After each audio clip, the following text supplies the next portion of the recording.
palavra do Senhor.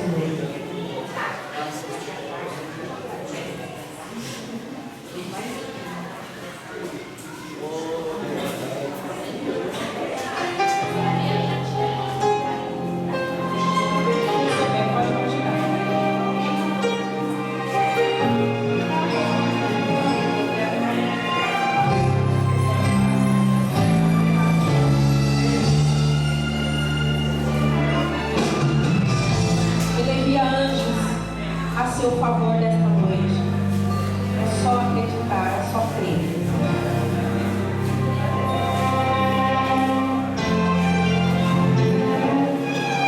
Quando Deus decide abençoar um filho seu, não há maldição que impeça a mão do Senhor. Pode vir o que vier que nada em sua morada, e assim você continua sendo um grande vencedor. Quando Ele ama, Ele cuida, pode acreditar. Os seus olhos guardam, não descuidam, onde quer que for. Um exército de anjos acampa ao seu redor, e todo mal espanta, e assim você continua sendo um grande vencedor, caminhando sobre a mão do Salvador. Seu Espírito prepara o seu plano para te ouvir, abre o seu lamento para te servir. Um milagre acontece, pois a mão de Deus está lutando a seu favor. E confia, vai acontecer sua vida como você. Que Deus sempre te amou e escolheu você, e te fez completar ter um grande vencedor. Toda a igreja, em nome do Senhor, em nome do Senhor, por onde você for, você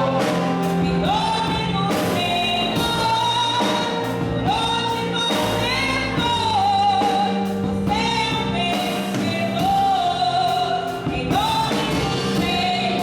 Em nome do Senhor, em nome do Senhor, por onde você for, você é um vencedor. Quantos vencedores tem aqui nesta noite? Você é vencedor, então vamos louvar mais uma vez? Em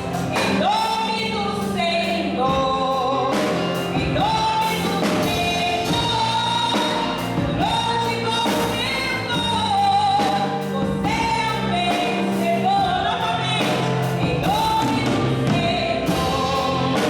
em nome do Senhor, por onde você for, você é um vencedor. Novamente, em nome do Senhor, em nome do Senhor, por onde você for.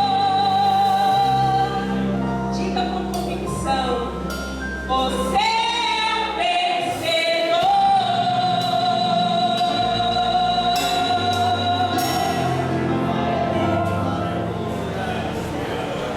A paz do Senhor, amada igreja. Amém, queridos? Maravilha. Uma grande satisfação poder retornar a essa casa de oração, rever amigos e irmãos. Quando eu falo rever amigos e irmãos, é sem demagogia.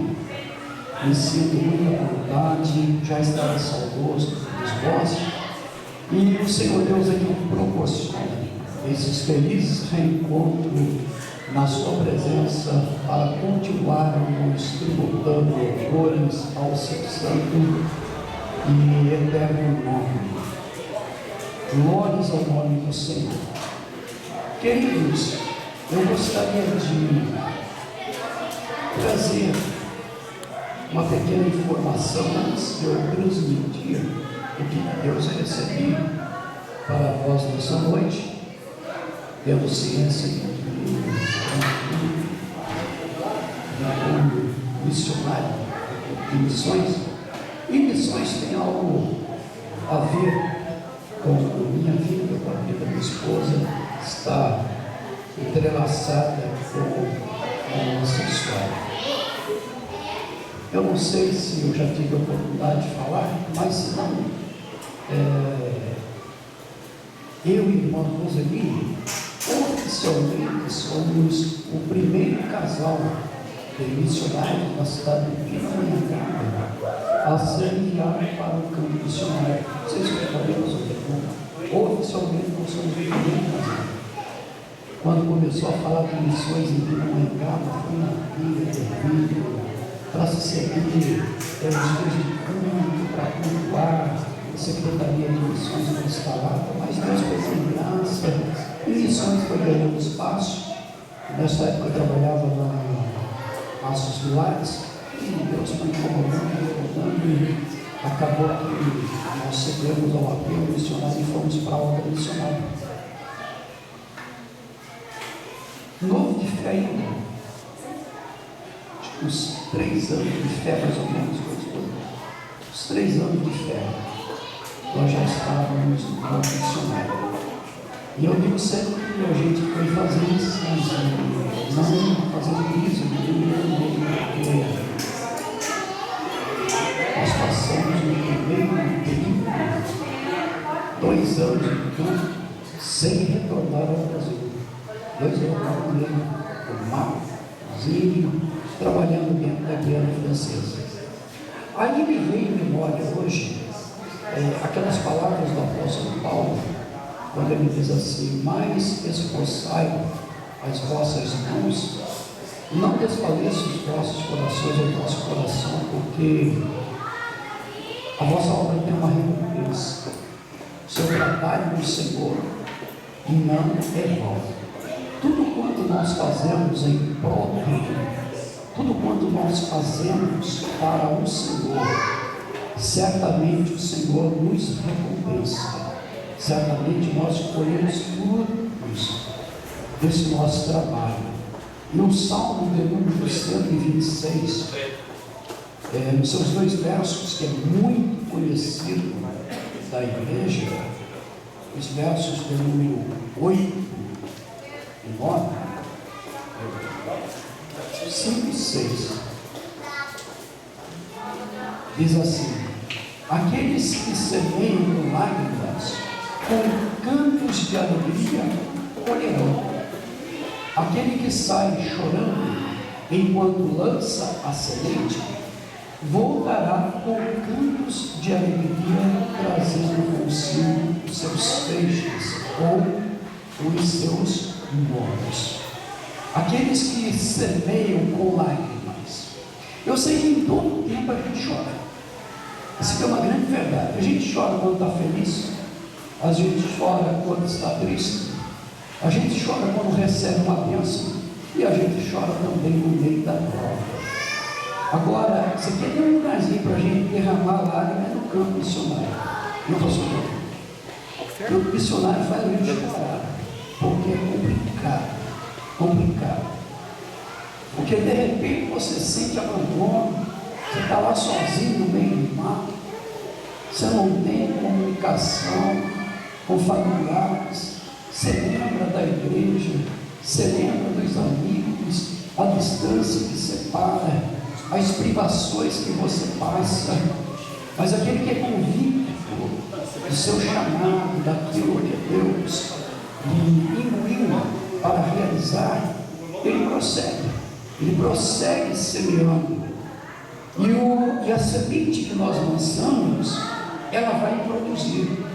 Toda semente que você lança ela no solo, você planta ela, a princípio você não vê e nem colhe os frutos, porque tem que passar por uma ação de tempo para isso acontecer.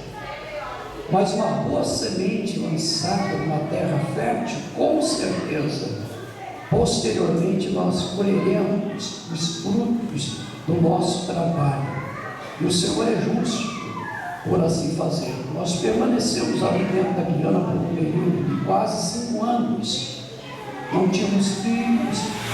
O primeiro filho nasceu na cidade de São Jorge, que faz fronteira com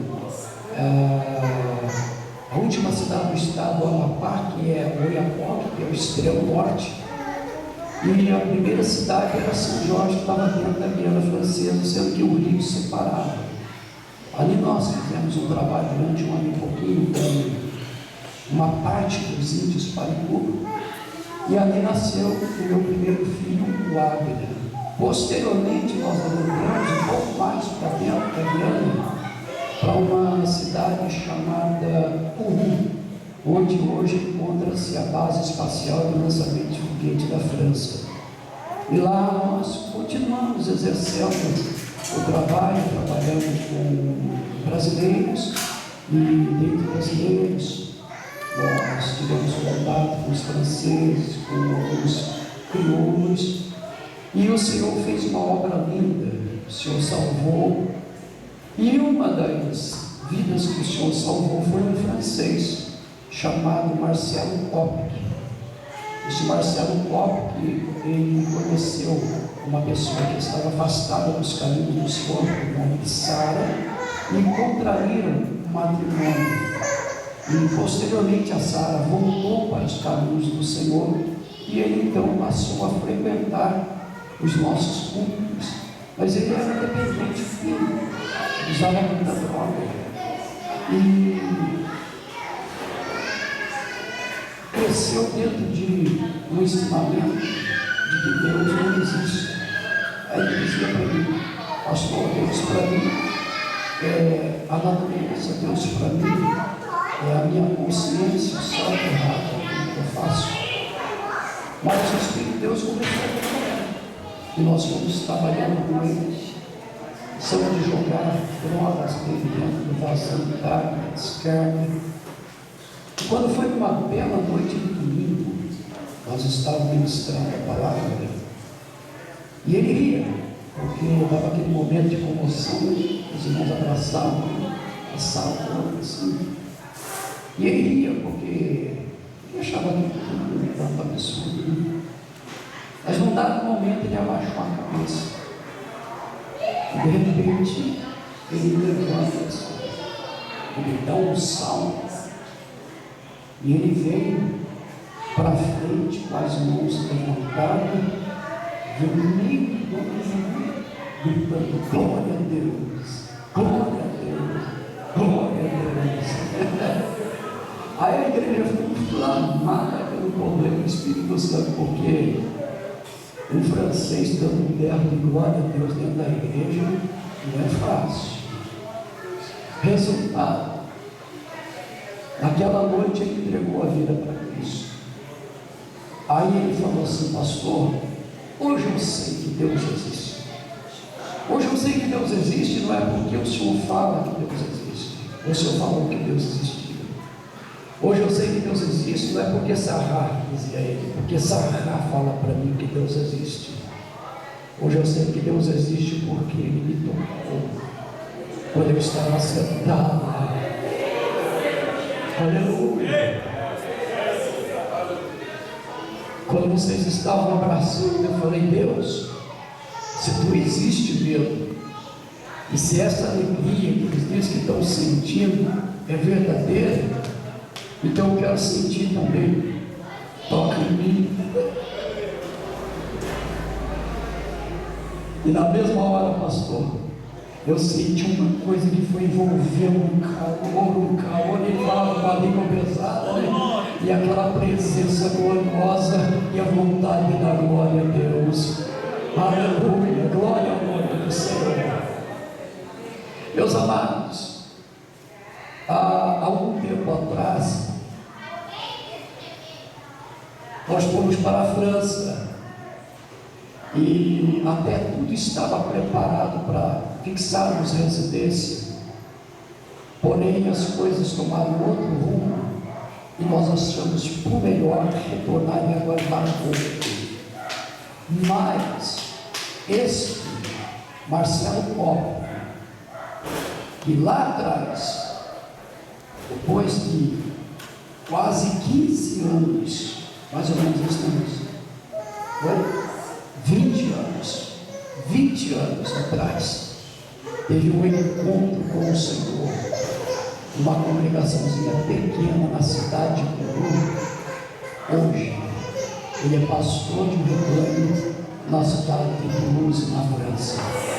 Levanta a tua mão, glória ao nome do Senhor. Segura a tua mão um pouquinho para os céus. Segura a tua mão um pouquinho assim. Fecha os teus olhos. Adore a Deus e agradeça a Deus, porque inconscientemente ou conscientemente você coopera para que esta obra seja realizada. Inconscientemente ou conscientemente você tem contribuído para que Deus dê sustentação aos missionários do campo. E vou dizer mais, vocês estavam comigo quando vocês nem me conheciam. Como isso, pastor?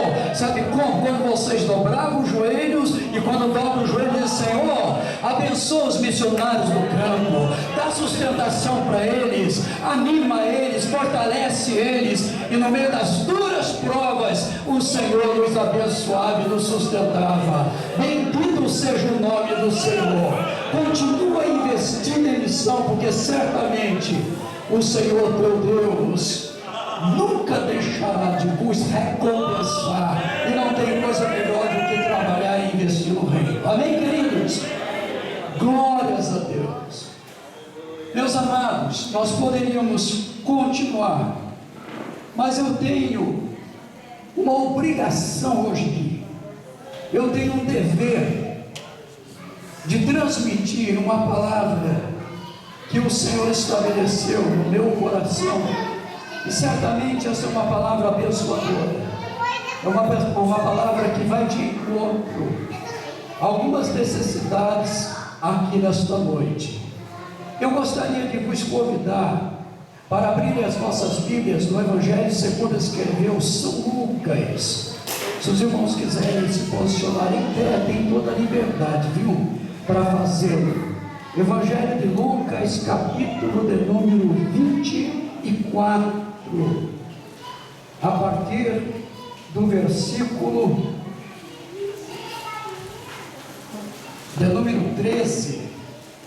Evangelho de Lucas, capítulo 24, verso de número 13 a seguir. Quem já encontrou, diga glória a Deus. Maravilha. Diz assim o texto sagrado: naquele mesmo dia, dois deles estavam indo para um povoado chamado Emaús, a 11 quilômetros de Jerusalém. No caminho, conversavam a respeito de tudo o que havia acontecido. E enquanto conversavam e discutiam, o próprio Jesus se aproximou e começou a caminhar com eles, mas os olhos deles foram impedidos de reconhecê-lo. E ele lhes perguntou: sobre o que vocês estão discutindo enquanto caminham? E eles pararam com os rostos entristecidos, e um deles, chamado Cleopas, perguntou-lhe: você é o único visitante em Jerusalém que não sabe das coisas que ali aconteceram nestes dias? Que coisas? Perguntou ele. O que aconteceu com Jesus de Nazaré? Responderam eles. Ele era um profeta, poderoso em palavras e em obras diante de Deus e de todo o povo. E os chefes dos sacerdotes e as nossas autoridades os entregaram para ser condenado à morte e o crucificaram. E nós esperávamos que era ele que ia trazer a redenção a Israel. E hoje é o terceiro dia desde que tudo isto aconteceu. Quem pode dizer amém? Amém. Tome o seu assento e ouça-me com todo carinho, com todo apreço, com todo cuidado. Teremos uma fala bastante sintetizada aqui nesta noite, porém, acredito eu que será objetiva. Meus amados, o capítulo 24 do Evangelho de Lucas é um capítulo urgente, é um capítulo que nos nos falta palavras para expressar a grandiosidade das narrativas dos fatos acontecidos naquele dia ou naqueles dias. Toda a cidade de Jerusalém estava em polvorosa. Toda a cidade de Jerusalém estava vivendo um clima de divergentes opiniões, porque não obstante o fato de a morte por crucificação serem fatos comuns naqueles tempos, porém um dos personagens que havia sido crucificado, em torno da sua crucificação houve um rebuliço e dividia-se as opiniões. Enquanto alguns choravam, lamentavam, batiam no peito, outros aplaudiam. Enquanto uns reconheciam Jesus Cristo como Filho de Deus, outros os tinham como um embusteiro, como um enganador. Porém, estes fatos que aconteceram não eram um fato isolado. Quem está me entendendo, diga amém. Queridos, quando eu digo que não era um fato isolado, não aconteceu por obra do acaso, mas na verdade esta cena ela já tinha sido ensaiada há muitos anos. Jesus tinha plena consciência do que ele viera realizar. A tarefa era grandiosa, a obra era singular, o feito seria único. Jamais em toda a história da humanidade esse feito de Jesus será copiado, será realizado no mesmo teor sacrificial que ele praticou ou exerceu. Porque Jesus, somente o Filho de Deus, pode até ter pessoas com o nome de Jesus, e daí, mas Filho de Deus, só um. E ele tinha consciência do que ele viera fazer. E nenhuma obra, na maioria das vezes, nós realizamos sozinhos. Em toda obra nós dependemos de auxílio, nós precisamos de ajuda, nós precisamos de assessores, precisamos de companheiros. E Jesus, para ele realizar a sua obra e tornar-se extensiva esta obra, ele agrega em torno de si gente, pessoas, vidas, valores como eu e como você, ao que ele chama de discípulo, chama de apóstolo. E todos nós sabemos que o bom ensinador é aquele que tem condições de formar o discípulo.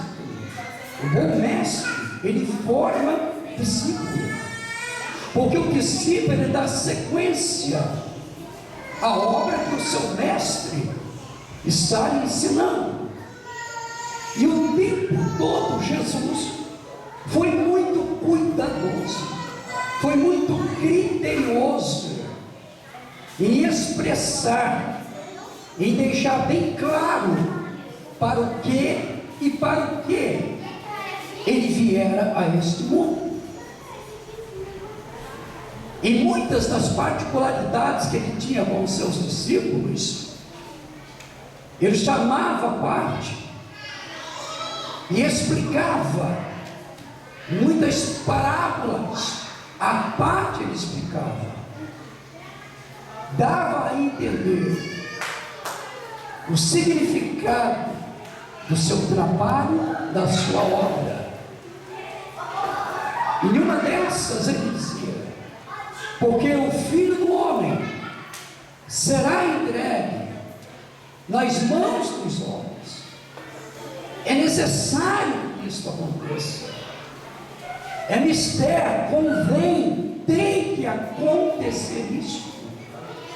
Eu vou ser entregue nas mãos do Espírito dos homens, e eles o matarão, mas ao terceiro dia eu vou ressuscitar. Então Jesus deixa ciente aos seus discípulos as suas verdades. Ele está impregnando essa verdade nos seus discípulos. E é interessante, amados, que nós caminhamos anos e anos a fios, ouvindo verdades, recebendo verdades, vivendo em verdades, e na hora que a gente mais precisa se apegar a esta verdade, nos falta atitude, nos falta fé, nos falta força muitas vezes para agarrar-se a esta verdade. Jesus fez questão de esclarecermos a respeito disso.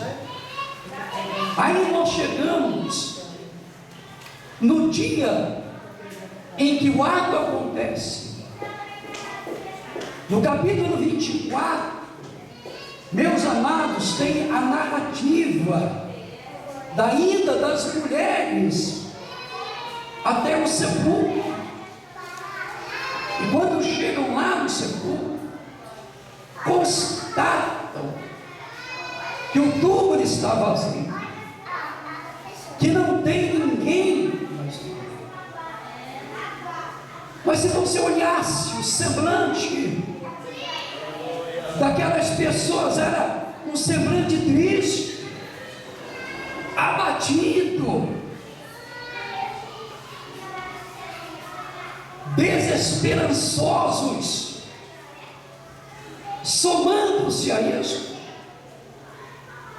nós encontramos no verso 13 a expressão naquele mesmo dia. Por que está enfatizando naquele mesmo dia? Porque naquele mesmo dia em que estão se comentando os fatos da ressurreição, dois discípulos, eles estão agora caminhando em direção a um vilarejo, a uma aldeia chamada Emaús.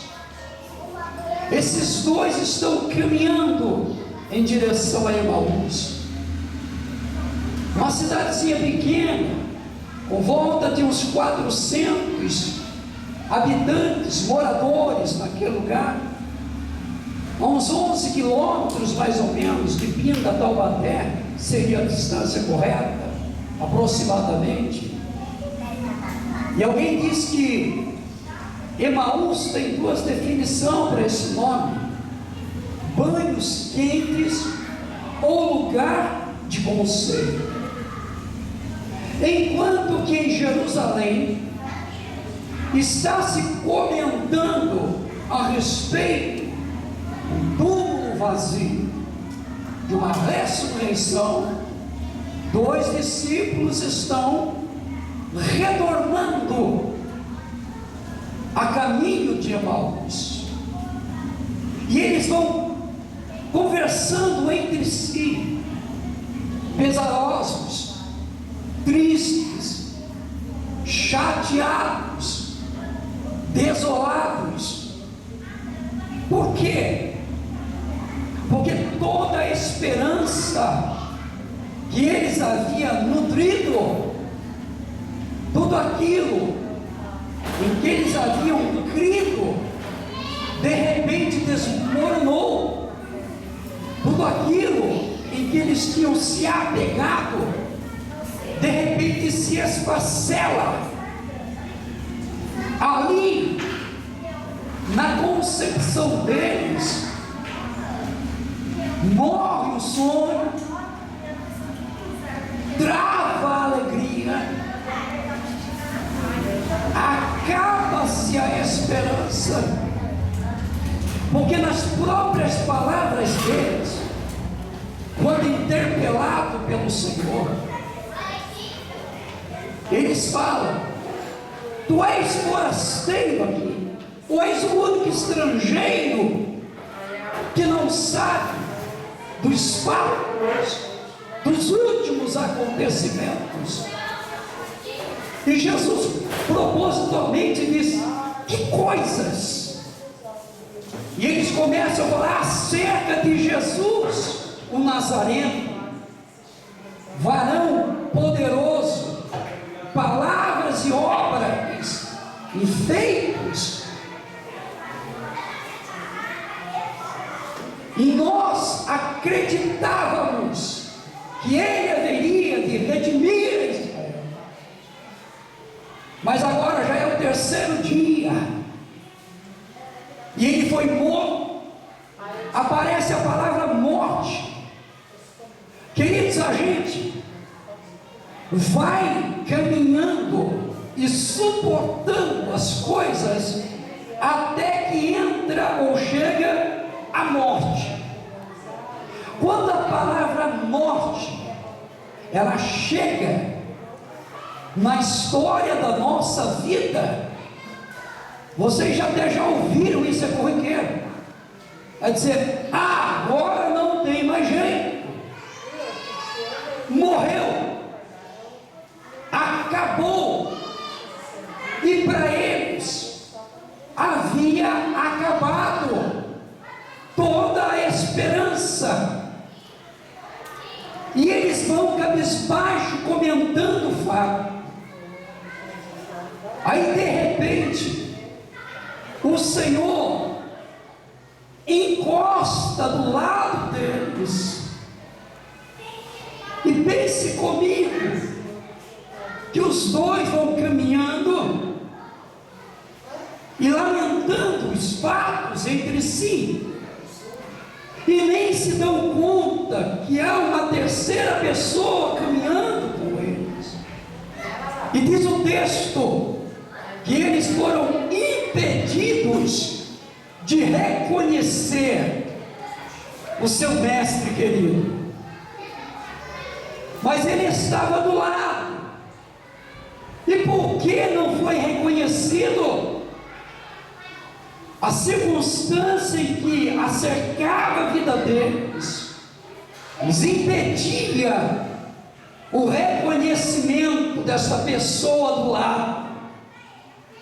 Será, queridos, que não é isto o que acontece quando a morte ela bate a nossa porta?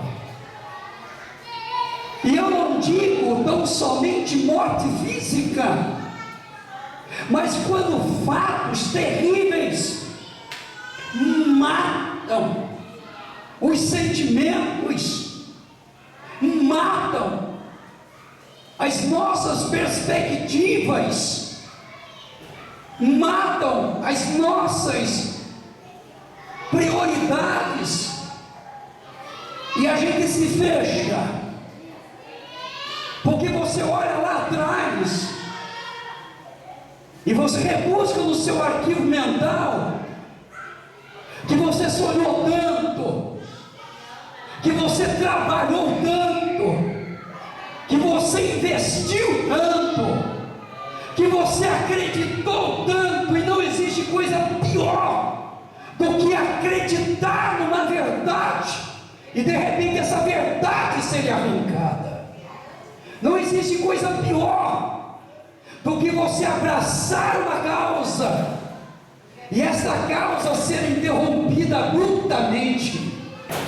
Não existe coisa pior do que você projetar sonhos, ideais para a tua vida, para a tua família, e de repente você vê que não tem humanamente mais nenhuma expectativa, não nutre mais nenhuma porta de esperança.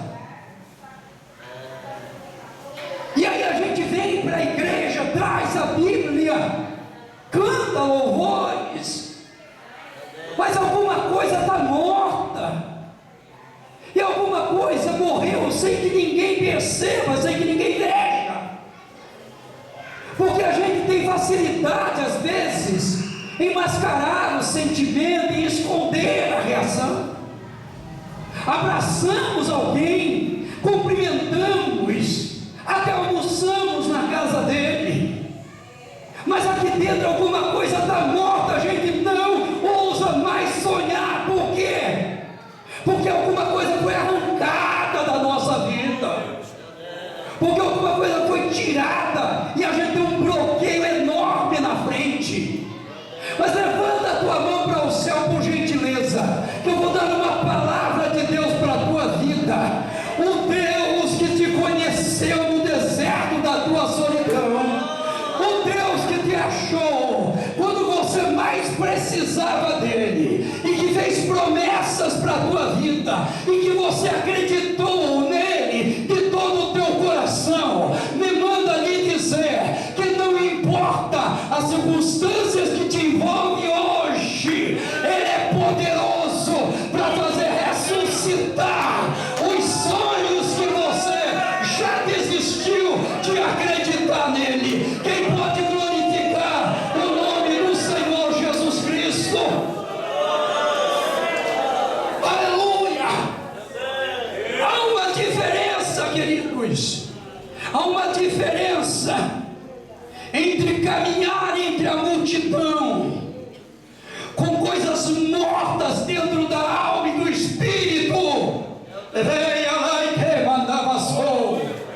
O meu Deus não te chamou e nem te chamou para andar e caminhar nesta vida como zumbi, feito morto-vivo, sem projeto, sem sonho, sem expectativa, sem alegria, sem esperança. O meu Deus me chamou para ter vida, é vida com abundância. O meu Deus me chamou para ter vida e ter vida com abundância. O teu Deus me chamou para termos uma história para contar para os nossos filhos, para os nossos netos. Só quem crê nisso, levanta a mão e adore o nome do Senhor. Levante a mão e adore mesmo, querido. Pode ser que eu pregue esta palavra e não é para a igreja toda, pode ser que eu pregue para 2 ou 3 pessoas, mas fiel é o Deus que levanta, que soergue. Fiel é o Deus que ajuda, que esforça e não abandona quem está na solidão. Está entendendo isso?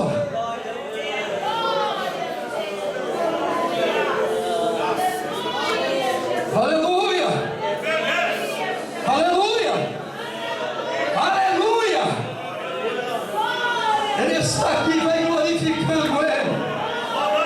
E vai pela maçôria, né? Ele tem bálsamo, ele tem carinho, ele tem companhia para você na tua caminhada.